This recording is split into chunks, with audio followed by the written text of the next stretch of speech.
सर्वप्रथम सर्वांना जय शिवराय। मित्रांनो, आजचा हा 6 मेचा लाईव्ह मोठे मुद्दे आहेत आणि विषय म्हणजे तो तुम्हाला शब्द दिलाय की जी वातावरण आहे मे मधलं बागायती शेतकऱ्यांना दिलासा देणारच आहे। वेळ तारीख पण लक्षात ठेवा। उद्या 7 मेला लग्न आहेत, पण काही ठिकाणी वातावरण हे रात्रीच्या वेळेला चांगलंच सक्रिय होते। सकाळपासून बिघडलेलं पाहायला मिळणार आहे। व्याप्ती कमी आहे, पण काही असे ठिकाण आहे तिथे वादळी पाऊस होऊ शकतो। आणि सर्वात महत्त्वाचं, हे जे सिस्टम आहे चक्रीवादळामुळे आणखी लांबणार आहे। म्हणजे काहींना हा त्रासदायक वाटेल, पण ऊस उत्पादक असेल किंवा अनेक शेतकरी असेल यांना हा खूप फायदेशीर ठरू शकतो। बऱ्याचशा जिल्ह्यांची यादी आपण इथे दिलेली आहे, त्यामुळे व्हिडिओ थोडा मोठा होऊ शकतो। ज्यांना पाहू वाटतो त्यांनी बघा किंवा शॉर्टमध्ये सांगा असं म्हणताय तुम्ही, लक्षपूर्वक ऐका। तर पहिले आपण 7 मेचा जो काय आहे तो पूर्ण करूयात। आणि बंगालच्या उपसागरामुळे जो सायक्लोन बनलं याचा इम्पॅक्ट महाराष्ट्रावरती आहे, त्यामुळे पूर्व विदर्भ सारख्या भागाला, मराठवाड्यासारख्या भागाला अजून दिलासा मिळू शकतो। आणि सगळ्यात मोठा पॉइंट की चक्रीवादळामुळे मान्सून लांबू शकतो, पण मान्सून पूर्व अवकाळी पावसाचा फायदा हा पेरणीसाठी देखील होऊ शकतो। असे 3-4 शब्द जे आहेत ते पूर्ण होताना दिसतात। माझ्या चेहऱ्यावरची हसू तुम्हाला सरळ सरळ काही गोष्टी सांगते। तर आता लक्षात ठेवा, उद्या कोल्हापूर बेळगाव मध्ये स्थानिक वातावरणाच्या काही प्रमाणात सरी कोसळू शकतात 7 मेला। पण विदर्भासाठी आणि मराठवाड्यासाठी काही तालुक्यांची नावं आहेत। मेहकर असेल, खामगाव असेल, बुलढाणा असेल, देऊळगाव असेल, अशा भागांमध्ये संध्याकाळच्या वेळेला तर काही ठिकाणी दुपारच्या वेळेला पाऊस होण्याचा अंदाज आहे। आणि आणखीन महत्त्वाचं सांगायचं झालं तर हा पाऊस स्थानिक लेवलला नसून हा पाऊस भाग बदलत पद्धतीचा आहे। तर कोणत्या भागाला भाग बदलत पद्धतीचा राहील तर लातूर सारख्या ठिकाणी रात्रीपर्यंत, सोलापूरमध्ये तुरळक ठिकाणी आहे वातावरण स्थिर आहे, धाराशिव आहे, बीड जिल्ह्यात देखील काही मोजक्या भागांना असेल। सर्व दूरची व्याप्ती नाहीये, 7, 8, 9, 12, 13, 14 पर्यंत सर्व दूर व्याप्ती नाहीये। पण नंतर 16, 17, 18 मे नंतर व्याप्तीत वाढ होणार आहे, ती 40%च्याही पलीकडे जाऊ शकते। तर उद्या सतर्क राहा हा दूध उत्पादक शेतकऱ्यांनी। तर लक्षात घ्या कुठल्या भागांना कशी सिस्टम आहे। परभणीमध्ये उद्या आहे संध्याकाळपर्यंत, नांदेडमध्ये मोजक्या ठिकाणी आहे, यवतमाळ जिल्ह्यामध्ये इथे सुद्धा मोजक्या ठिकाणी उद्या आहेच वातावरण। त्या पलीकडे जाऊन सांगायचं झालं तर मेहकर भागात आहे, खामगाव, चिखली या परिसरात देखील आहे, पुण्यात मोजक्याच ठिकाणी आहे। खानदेशमध्ये वातावरणाचा जो काही प्रभाव आहे तो सुद्धा काही प्रमाणात वाढताना दिसतोय। पण तिथे असं तुम्हाला येत असतील बघा व्हिडिओ की पारोळ्याला पडलाय, पाचोऱ्याला पडलाय, अशा प्रकारचा कंडिशन आहे। आणि या पलीकडे जाऊन सांगायचं म्हणलं तर फोन करू नका यार तुम्ही। तर या पलीकडे जाऊन सांगायचं म्हणलं तर लातूर जिल्ह्याच्या अनेक भागांमध्ये निजामाबादकडे ही टफ लाईन बनते। आता पूर्ण महाराष्ट्राचा जो काही अंदाज आहे तो आणखीन महत्त्वाचा आणि इन्स्टंटिंग मोडवरती आहे, तो देखील आपण पाहूयात। फोन आता स्विच ऑफ करतो म्हणजे लोकांची कॉल येणार नाही। तर विदर्भामध्ये एक स्पेशली ढगांची गर्दी परभणी, नांदेड, चंद्रपूर पर्यंत आहे। आता थोडंसं सरळ सरळ सांगण्याचा प्रयत्न करू म्हणजे इकडे आणि तिकडे जिल्हे होणार नाहीत। तर लक्षात घ्या, पुण्यामध्ये वारे जास्त राहतील, म्हणजे मध्यम स्वरूपाचे वारे राहतील, ढग थांबू देणार नाहीये।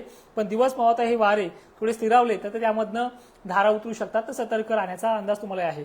पण मराठवाड्यातल्या आणि विदर्भाच्या ह्या दोन्ही भागांमध्ये वारे अचानकच दुपारी गरमाट तयार करतील, भयंकर अशी गरमी, आणि याच्यामध्ये स्थानिक वातावरणामुळे धारा उतरणं, काही ठिकाणी पेंडवणी पर्यंतही पलीकडे मजूर मारू शकतो। तो म्हणजे लातूर जिल्हा संध्याकाळपर्यंत होईना, बीड जिल्हा सुद्धा दक्षिण भाग, माजलगाव पट्टे, त्यानंतर केज वगैरे भाग सुद्धा आहे।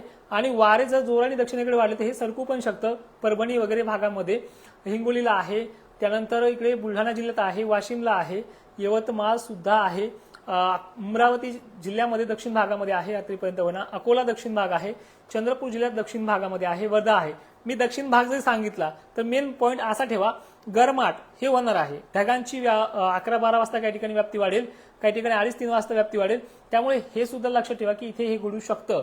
बाकी मालेगाव, नाशिक, धुळे, जळगाव, छत्रपती संभाजीनगर, अहिल्यानगर, त्यानंतर इकडे बारामती एरिया, बीडचा पश्चिमेकडील भाग असेल, पंढरपूर एरिया असेल, तुमच्याकडे ढगाळ वातावरण हे ऍक्टिव्ह होणारच आहे।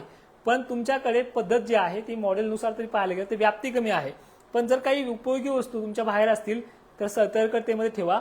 महाराष्ट्रातल्या सर्व जिल्ह्यात वातावरण उद्यापासून खराब होते। पाऊस मोठा नाहीये, पण काही ठिकाणी चांगलाच अवकाळी आहे, तो म्हणजे विदर्भ आणि मराठवाडा। तर सांगलीला उद्याचा पाऊस संध्याकाळपर्यंत आहे. बेळगाव, निपाणी, कोल्हापूर भागात आहे. 8 तारखेला ही सिस्टम पुण्याकडे वळते. पुणा भाग इकडे वारं थोडं शांत होईल आणि तिथे ढगांची व्याप्ती वाढेल. पुण्याच्या दक्षिण, सातारा, टफी एरिया, नाशिक वगैरे भाग, छत्रपती संभाजीनगरमध्ये, मोजका, अमरावती, नागपूरमध्ये अनेक ठिकाणी रात्रीपर्यंत, बेरात्रीपर्यंत कंडिशन असेल, गरमाट असेल. 9-10ला नागपूर आहे, पुणे, कोल्हापूर भाग आहे. आणि विशेषतः दुसरा जो काही एरिया बनतोय, ज्याबद्दल तुम्ही आतुरतेने वाट पाहत होते, तो पाऊस 22 पर्यंत म्हणजे 17-18 पासून 17-18 पासून ते 22 पर्यंत ही सिस्टम ऍक्टिव्ह होईल. आणि जसा जसा वातावरणाचा प्रभाव वाढत जाईल तसा तसा हा पाऊस ऍक्टिव्ह होणार आहे. बंगालच्या उपसागरातलं चक्रीवादळ भलेही पश्चिम बंगालकडे जाते, थोडाफार तेलंगणा, झारखंड असे भाग येते, पण अरबी समुद्रामध्ये उकळलेल्या पाण्यापासून, म्हणजे माझ्या ह्या भाषेत सांगण्याचा अर्थ असतो की अतिउष्णतेमुळे जे बाष्प बनले ते पूर्व भागाकडे एरियामध्ये येणार आहे. त्यामुळे असा इफेक्ट होऊ शकतो. आता वळतोय तुमच्या कमेंटकडे, कारण तुम्ही मगापासून कमेंट करताय, त्या कमेंटकडे वळतोय आणि कमेंट घेण्याचा प्रयत्न करतोय. तर करा. घनसावंगीला सर काल कसा पडला 1-2 ठिकाणी परतूर साईडला, सेम तशी कंडिशन आहे. फक्त झाकून पाकून ठेवा, सर्वांना हा पाऊस होणार नाही, पण होणार मात्र नक्की. 2-3 शब्द दिले होते. मान्सूनचा निर्णय तर ठामच आहे, तुम्ही इकडे कितीही बदलू द्या तो चांगलाच आहे, फक्त थोडा गेल्या वर्षी तुलनेमध्ये 10% कमी आहे. दुसरा गोष्ट, एप्रिल महिन्यामध्ये सांगितले की मे महिन्यामध्ये गेल्या वर्षी इतका नाही, पण ऊस उत्पादक, बागायतदार उत्पादक शेतकऱ्यांना नक्की तो दिलासा देईल. एक तर सावली पडून देईल, 4 शितुड्यामुळे देईल, काही ठिकाणी चांगला होऊन देईल, पण थोडं अडचणीला आपल्याला दूर ठेवेल अशी कंडिशन आहे. आणि अवकाळीचं सत्र आता मान्सून आणेपर्यंत वातावरण हे खराब आहे. त्यामुळे मिरची उत्पादक शेतकऱ्यांना देखील याच्यामध्ये सगळ्या भागातल्या दिलासा आहे. तर सांगली आटपाडीला संध्याकाळपर्यंत येईल. पाऊस सर्व दूर नाहीये, गाव काही मोजके घेईल, पण वातावरण खराब होणार आहे. अंबाजोगाईला उद्या पाणी आहे.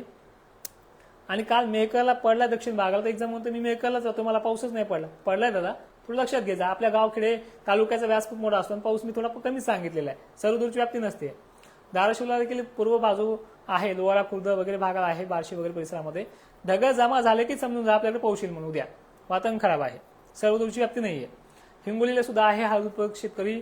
भोकरदनला व्याप्ती कमी आहे, थोडाफार स्थानिक वातावरणाचा होऊ शकतो. ढगाळ वातावरण खूप होणार आहे, सतर्क तुम्ही राहू शकता. बीडला देखील येणार आहे, माजलगाव पट्टे अशा भागाचा समावेश आहे. नाशिक येवला स्थानिक वातावरणाची कंडिशन आहे. 8ला तुमच्या भागात देखील भाग बदलत पाणी आहे, व्याप्ती मोठा नाहीये, मोजक्याच ठिकाणी आहे. मी मोजक्या ठिकाणी का सांगतोय, कारण की शेतकऱ्यांना गावामध्ये पडला तर विश्वास होतो, बाजूला पडला त्यांना काही घेणं देणं नाहीये. ठीक आहे. स्थानिक अर्धापूर जिल्हा, नांदेड इथे सुद्धा उद्याचा पाणी साईडला बाजूबाजूला तुमच्या परिसरात पाहायला मिळेल. ठीक आहे. पुन्हा अजून कमेंट काय आहेत. मिरज, सांगलीला तुरळक ठिकाणी उद्या पाणी आहे, जास्त व्याप्ती नाही पण पाणी आहे. बाकी लगन सराई ज्यांचे आहे त्यांनी जास्त काही घाबरले जाऊ नका.